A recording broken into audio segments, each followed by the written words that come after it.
Hola amigos del comercio, ¿qué tal? Muchísimas gracias por acompañarnos, gracias por seguir ahí pendientes a nuestra cobertura minuto a minuto, tanto en las redes sociales, tanto en la página web y tanto también en la versión impresa, ¿no? Que no descansamos, estamos en plena cobertura informativa desde el comercio. Como bien saben, el gobierno ha dictado nuevas medidas en medio de la segunda ola por el COVID-19, ¿no? El consejo que le podemos dar desde esta tribuna es principalmente en medio de esta avalancha de tanta información, es que ustedes seleccionen muy bien a sus fuentes, muy bien a las personas con las cuales, a través de las cuales ustedes informan, y eso para mí creo que es indispensable, ¿no? Depende también de nosotros no compartir información que no esté verificada, porque eso contribuye a que la desinformación reine, y lo que queremos en estos momentos es tener información clara, la información precisa y despejar dudas, ¿no? Y justamente en ese sentido, hoy día me acompaña Fernando Alayo, él es periodista de la sección nacional del comercio. Con él vamos a detallar sobre las nuevas medidas a nivel nacional en medio de la segunda ola por el COVID. Vamos a despejar dudas.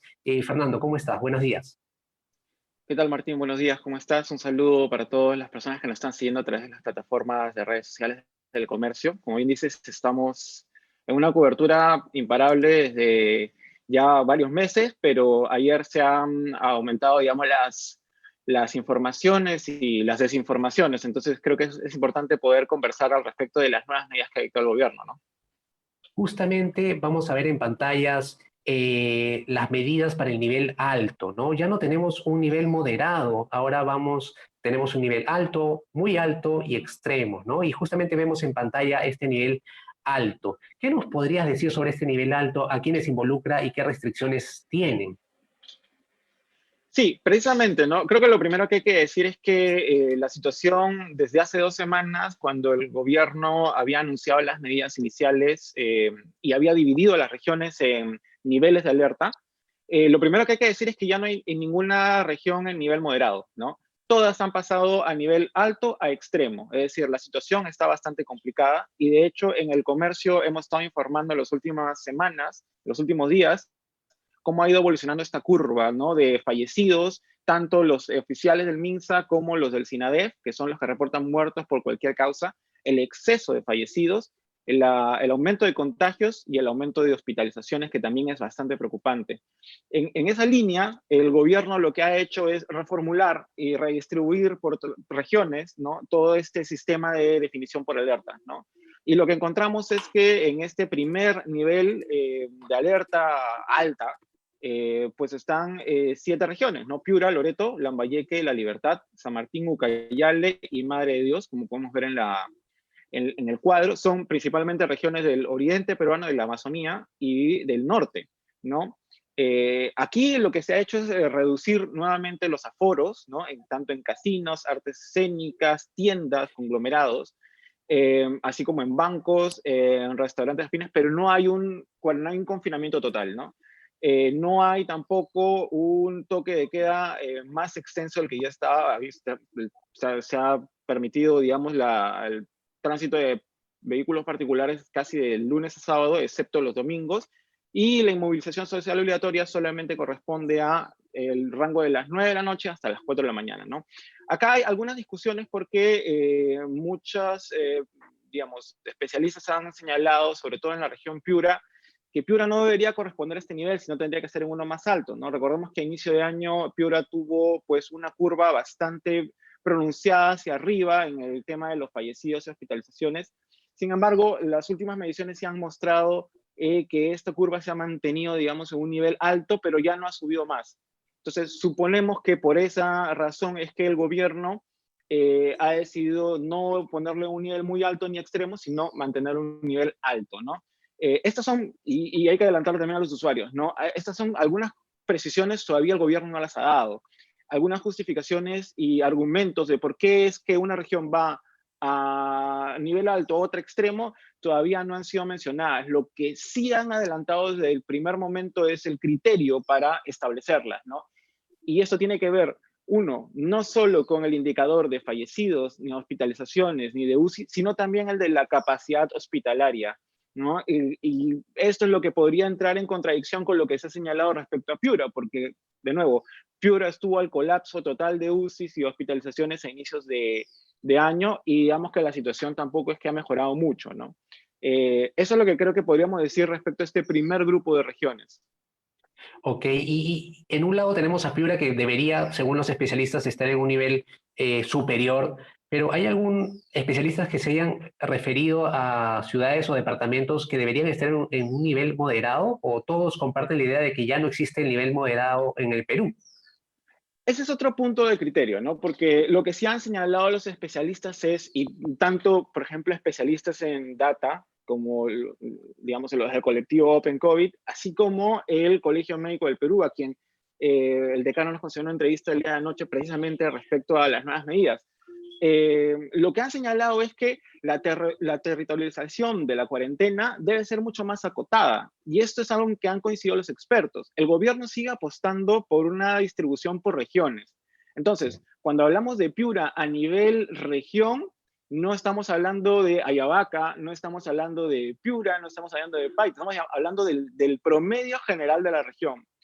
Ese es el gran problema de dividir estas medidas restrictivas por regiones, según los especialistas. Porque claro, te confina a una provincia que no necesariamente requiere un confinamiento, ¿no? Entonces, justos terminan pagando por pecadores y esa es la situación en general que vemos en el país desde el inicio de la pandemia, ¿no? Tanto Sí. con el tema de las cifras, que no son muy adecuadas, como en el tema de la distribución territorial.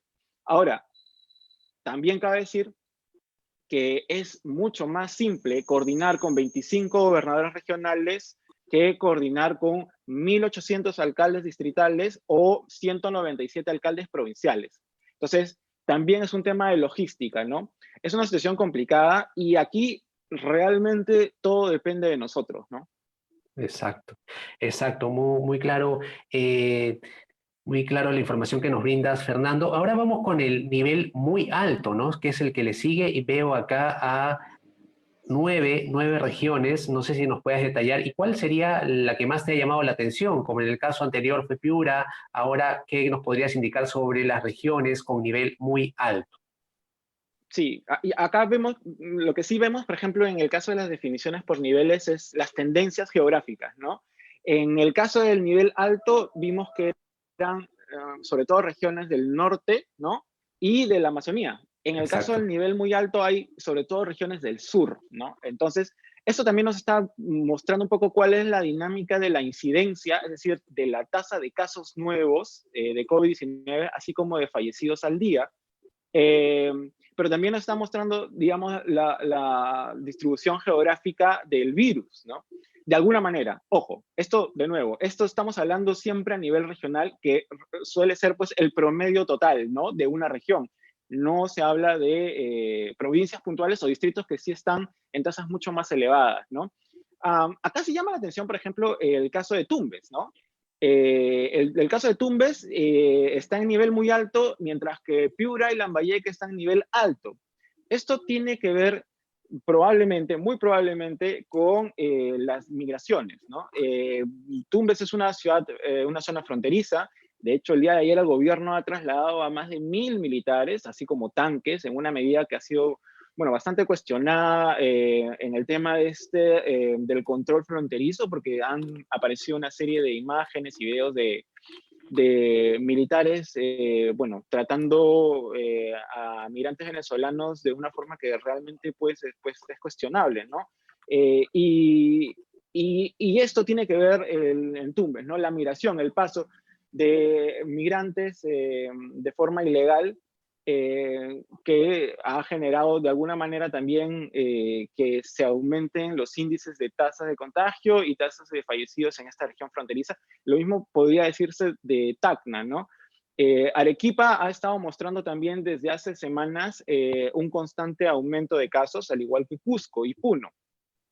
Entonces, esto, digamos, hay provincias y regiones de nuevo que podrían estar más acotadas.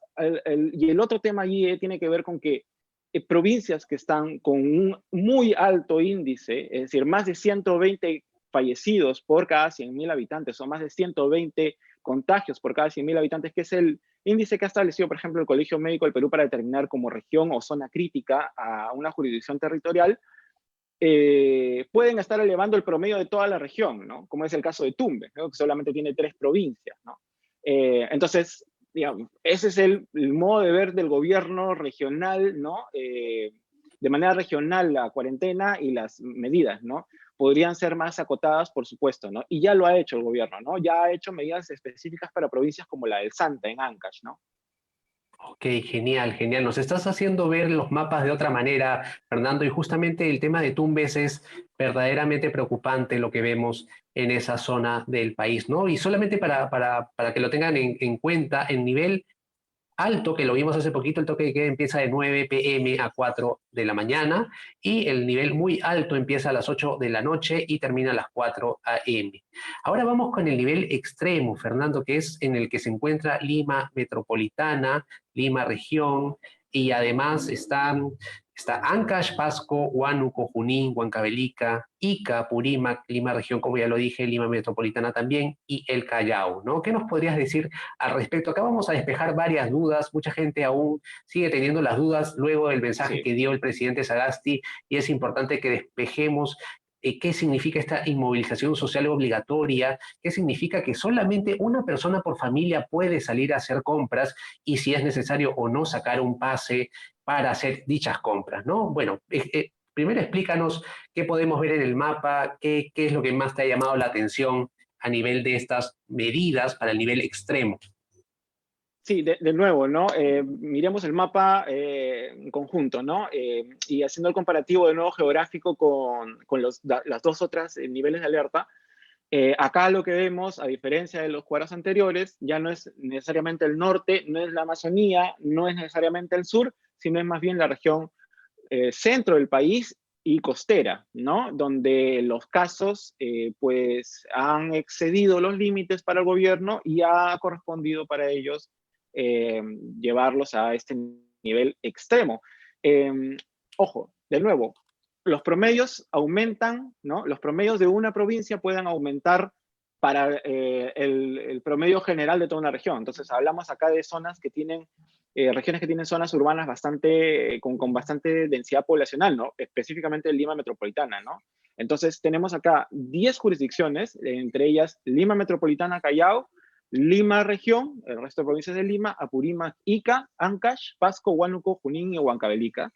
En el caso de estas regiones, solamente se va a permitir la salida peatonal por 1 hora al día y en un rango de horas que corresponde a las 6 de la mañana hasta las 6 de la tarde. Es decir, entre las 6 de la mañana y las 6 de la tarde, tú puedes salir durante 1 hora a hacer un recorrido.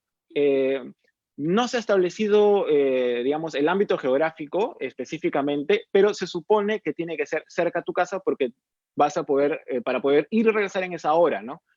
Estas son cosas que debería especificar el gobierno. Ojo, hay muchísimas cosas que hoy día a través de un decreto supremo se han especificado, pero hay otras que todavía no hay regulación.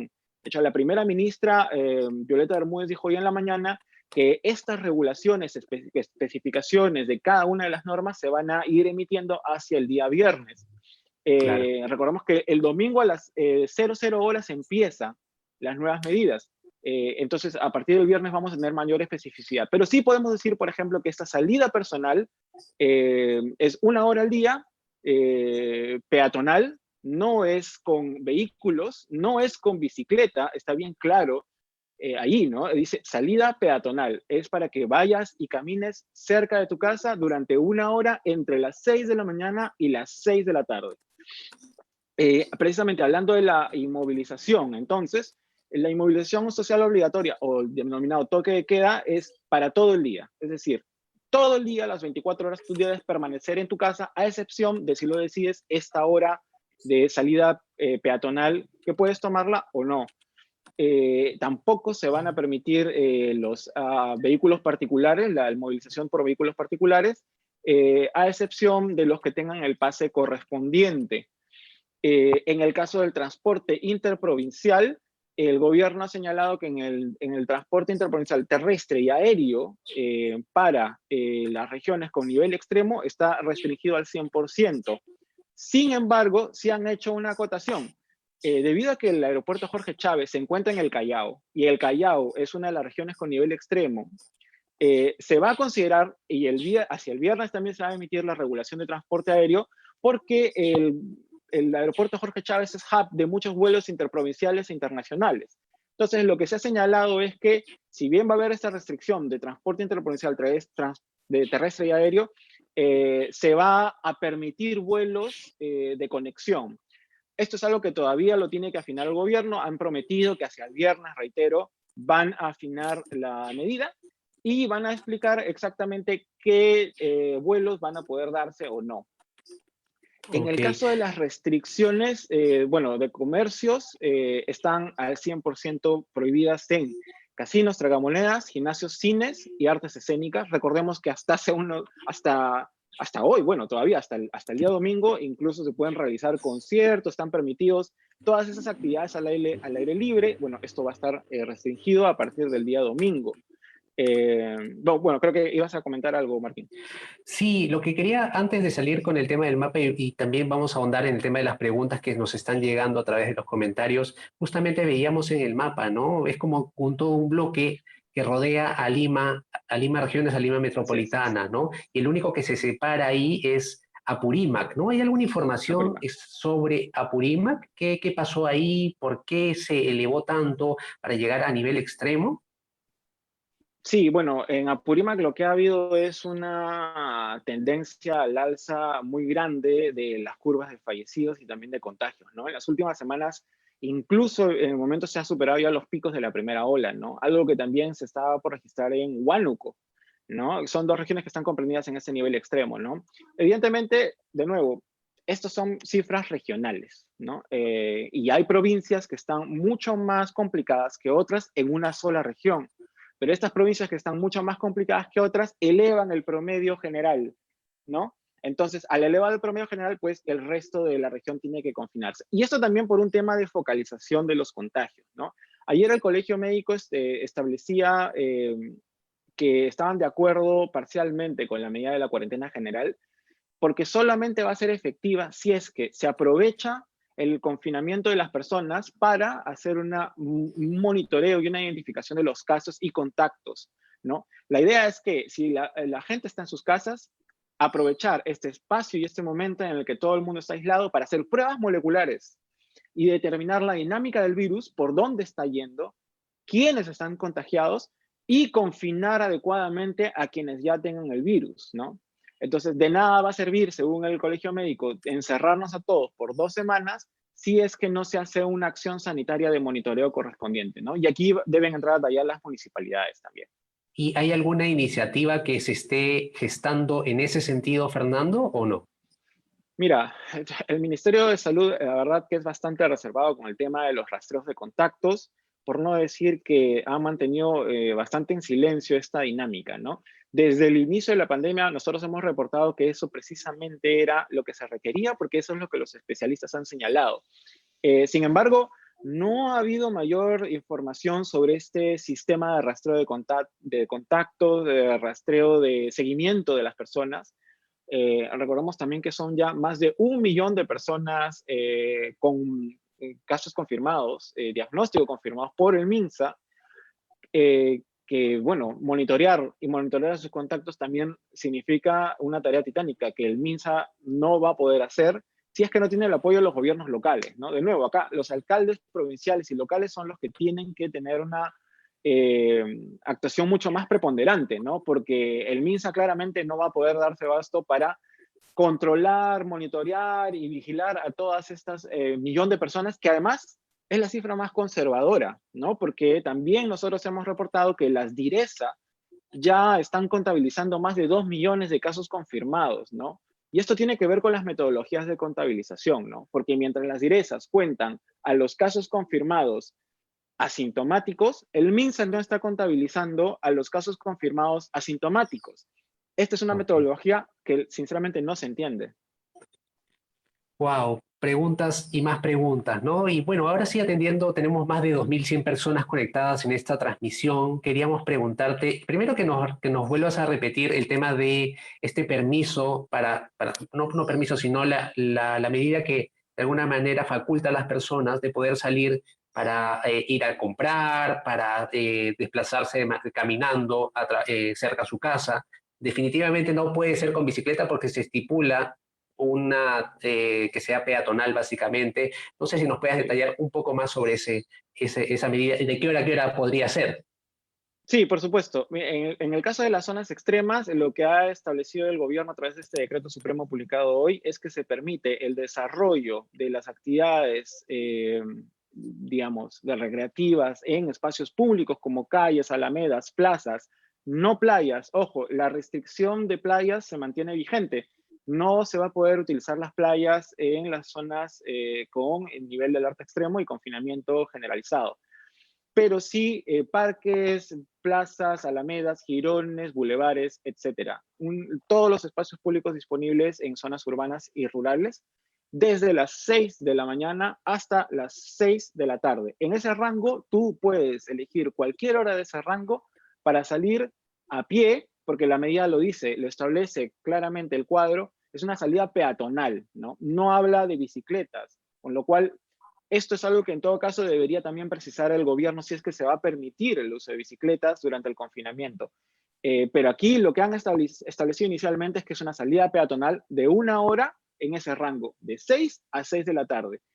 Obviamente, no han establecido tampoco a qué distancia puedes alejarte de tu casa, pero está claro que en 1 hora tiene que ser un espacio muy cercano para que puedas ir y regresar a pie, ¿no? Además, ¿no? Porque va a Claro. ser muy difícil que te alejes de un distrito a otro y tengas la capacidad de volver en 1 hora.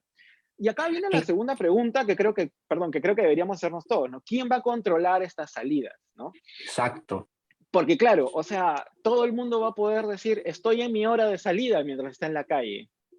Eso es algo que el gobierno va a tener que establecer, porque está claro que no nos van a poner a un militar por puerta ni por persona. Entonces, no hay forma de establecer, desde la lógica, no hay forma de establecer ni controlar que cada persona en estas 10 jurisdicciones con nivel extremo cumpla esa hora, ¿no? Por eso, de nuevo, todo depende de nosotros.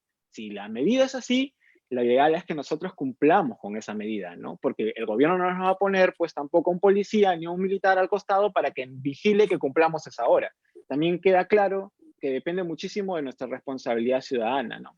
Exacto, depende de nosotros, sin duda alguna, que esto disminuya, es trabajo de cada uno de nosotros, ¿no? Pero en ese sentido yo quería preguntarte si manejan la información desde la sección nacional, si se va a disponer el desplazamiento de más policías, más militares para que estén en las calles, o todavía no hay información sobre eso. No, todavía no hay una información de que si se va a disponer de más personal policial, pero lo más probable es que sí, ¿no? Basta salir, por ejemplo, acá en Lima para ver que no hay tantos militares en las calles como cuando había el confinamiento general, ¿no? Desde que se levantó la cuarentena, se focalizó el 1 de julio pasado, ha ido disminuyendo claramente la presencia de militares y sobre todo de militares, de fuerzas armadas en nuestras calles. Probablemente, aunque no han establecido una cifra, eh, queda claro de que sí, es probable que los veamos en mayor medida, en mayor número, en nuestras calles, ¿no? Esto es algo que también debe decir el gobierno. Ojo, hoy es miércoles, en teoría es sesión del Consejo de Ministros, probablemente también hoy haya conferencia de prensa, ¿no? Del ministro acotando y especificando todas estas restricciones que han dictado el día de anoche, ¿no?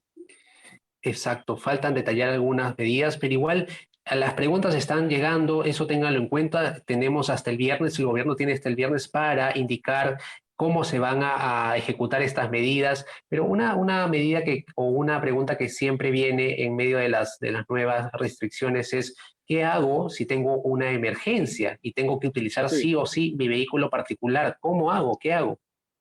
Sí, hay que tener en cuenta que cuando el gobierno establece un nuevo decreto supremo, suele invocar decretos supremos ya anteriores, ¿no? Entonces, lo que se había establecido con el confinamiento anterior era que la salida está prohibida, digamos, si es innecesaria, pero claramente cuando hay una emergencia médica uno puede salir.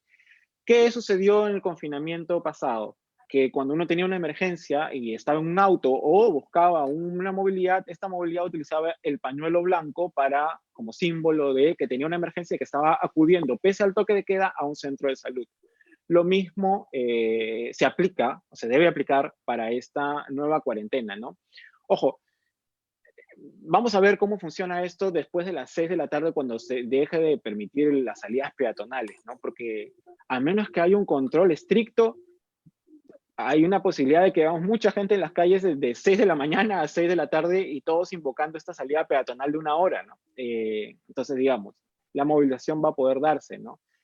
Todavía no han especificado si es que los taxis con aplicativo van a poder funcionar, por emergencia. Eso es algo que todavía falta definir, pero queda claro de que así haya toque de queda, cuando uno tiene una emergencia médica, sobre todo, pues tiene que ir al hospital o a la clínica o al centro de salud más cercano, puede movilizarse. Y ya se ha señalado que con un pañuelo blanco basta para indicativo a las Fuerzas Armadas de que está movilizándose por esa razón. Acá una pregunta que nos llega también, Fernando, es, ¿el transporte público en las zonas de nivel extremo se va a permitir el transporte público o privado? Eso que algo que tendríamos que dejar bien en claro, ¿no? Sí, pues esa es la cuestión, porque claramente lo que se ha establecido es que, por ejemplo, algunos negocios como restaurantes, ¿no? Gimnasios, si bien van a cerrar presencialmente, van a atender de manera con delivery, ¿no? Entonces, al señalar el gobierno que va a haber una atención por delivery en el caso de farmacias, restaurantes y otros negocios de primera necesidad, queda claro que los deliveries por aplicativo van a funcionar. En ese sentido, todavía no lo han especificado, de nuevo, faltan especificaciones. Pero en el caso de los aplicativos y de transporte privado para ese fin, se sobreentiende que va a continuar, ¿no? Porque lo están estableciendo como delivery. En el caso del transporte particular está restringido de lunes a domingo, está prohibido que tú saques tu carro, a menos que cuentes con el permiso, que supongo el gobierno va también a establecer este portal que habían establecido para sacar los permisos, ¿no? Y en el caso del transporte público, evidentemente también tendría que continuar, pero con un aforo reducido, ¿no? Esto es algo que tiene que señalarlo también la ATU, ¿no? Yo Ok. entiendo que hay muchas preguntas que corresponden a la cotidianidad. El gobierno tiene que especificarlas, pero basándonos en la experiencia pasada, pues eso es lo que tendría que cumplirse, ¿no? No tendría por qué cambiar mucho respecto a lo que ya se dio, teniendo en cuenta que son básicamente las mismas medidas. Esas medidas que tenemos hoy son básicamente las mismas que tuvimos al 15 de marzo del año pasado, cuando empezó la cuarentena general, ¿no? Nos mencionabas un tema de los aeropuertos, ¿no? Y justamente muchas personas preguntan sobre, tengo un vuelo internacional para el día 13 o para el día 12. En ese sentido, ellos van a poder llegar al aeropuerto, va a estar abierto para esos vuelos internacionales. Al menos que nos cuentes si es que aún no se precisa o qué se sabe exactamente sobre ese detalle. Sí, el gobierno sí ha hecho una especificación. Por ejemplo, en el decreto supremo se establece la suspensión del ingreso al Perú de extranjeros no residentes, ojo, no residentes provenientes de Europa, Sudáfrica, Brasil o personas que hayan hecho escalas en esos lugares. Es decir, si uno viaja desde Europa, Sudáfrica, Brasil o habiendo hecho escala en uno de estos lugares, no podrán ingresar al Perú. Esto hasta el 28 de febrero del 2021. En el caso de las personas que tienen vuelos hasta el día domingo, el aeropuerto va a mantenerse operativo. Después del día domingo, eso es lo que falta precisar por el gobierno. ¿Qué va a pasar con las personas que han comprado un pasaje, por ejemplo, para el día 2 de febrero, para el 1 de febrero incluso? ¿Van a mantenerse o no? El gobierno ha señalado que en el caso de las conexiones interprovinciales sí se abriría, ya que el aeropuerto Jorge Chávez es un hub de escalas entre provincias. En el caso de los internacionales, pues las fronteras en teoría tendrían que estar cerradas. Y en ese sentido, por eso se está hablando de esta suspensión de personas que lleguen de Europa, Sudáfrica, Brasil, o personas que hayan hecho escala en esos lugares siendo no residentes, ¿no? Es decir, esto afecta claramente al posible turismo, está totalmente prohibido desde estos lugares, tiene que ver con las variantes del virus, ¿no? Pero en el caso de los vuelos internacionales o interprovinciales, el gobierno ha señalado de que el aeropuerto Jorge Chávez se mantendría operativo, pero con algunas limitaciones. Esto es lo que tienen que todavía definir. Ok, genial, genial, ahí lo tenemos. Vamos a seguir con la cobertura a través del comercio, a través de todas las redes sociales del comercio. Se van a poder enterar ahí de toda la información. Y como dije al inicio, ¿no? Es importante que todos ustedes, los que nos están acompañando, elijan una fuente confiable. No se enteren por una información que les llega por WhatsApp o porque les llega por que me lo dijo un vecino, ¿no? Finalmente elijan una fuente confiable, confíen en esa fuente, porque finalmente cuanto mejor informados estemos, vamos a tomar mejores decisiones, ¿no? La última, Fernando, para no quitarte tiempo tampoco, las primeras No, todo bien. medidas regían hasta el 30 de este mes, ¿no? Las primeras que dijeron cuando Lima estaba en un nivel alto, muy alto, Así es, perdón, así ahora es. ya pasado a nivel extremo. Y dijeron Sí, que se iban a revisar antes del 30. Justamente ahora las medidas rigen del 31 al 14, del 31 de enero al 14 de febrero. ¿Se van a así es. revisar también? ¿Han dicho algo con respecto a eso? Porque quizás mucha Sí, gente piensa que se podría extender. ¿Qué opinión tienes al respecto? sí, el gobierno mantiene todavía hasta el día de hoy su posición de que se evalúa cada 14 días y precisamente por eso hay esta ventana de medidas de 14 días, ¿no? Cada 14 días se revisan todas las medidas restrictivas o de confinamiento que se establezcan para las regiones. Y esto se evalúa en base a varios indicadores sanitarios, es decir, el número de contagios, de fallecidos, de hospitalizaciones, de capacidad hospitalaria, es decir, colapso o ocupación total de las UCIs o camas regulares y capacidad económica, es decir, también afectación de las actividades productivas de cada región o zona que se confine. Esto se revisa cada 14 días. Sin embargo, la ministra Macetti ha señalado que si bien se toman decisiones cada 14 días, las medidas se evalúan diariamente. Y esto es un monitoreo constante de las cifras, ¿no? El Colegio Médico ha recomendado de que más bien las medidas se vayan evaluando y cambiando, es decir, no solo evaluando, sino también cambiándolas cada 72 horas, si es necesario. Entonces, lo que sabemos es que sí, cada 14 días se va a revisar. Lo que suceda de aquí a 14 días, pues es todavía un escenario impredecible, como ha sucedido en toda la pandemia. Si se va a extender la cuarentena a partir del 14 de febrero, eso es algo que lo sabremos seguramente en la semana entre el 7 y el 14 de febrero. Y va a depender claramente del cumplimiento de las medidas, ¿no? La cuarentena general se ha calculado tiene un impacto de hasta el 60% en la disminución de los contagios. Entonces, el objetivo de la cuarentena es precisamente bajar esa incidencia, es decir, el número de casos nuevos diarios, que evidentemente se trasladan a hospitalizaciones o se pueden derivar incluso en fallecimientos, ¿no? Todo parte del contagio. Entonces, la cuarentena, según el Colegio Médico, evita y disminuye la tasa de reproducción del contagio, que es la tasa R, en hasta un 60%. Podría disminuir hasta un 60% si se cumplen las medidas a cabalidad. Y esto claramente depende de nosotros. Así que si va a haber cuarentena después del 14 de febrero, esa respuesta la tenemos nosotros. Exacto.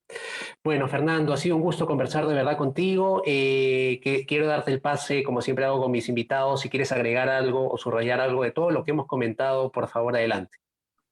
Sí, sí, por favor. Y creo que lo principal aquí es mantener la calma, ¿no? Hoy día ya hemos visto desde primerísimas horas de la mañana colas en supermercados, gente que compra papel higiénico como si se fuese a acabar el mundo.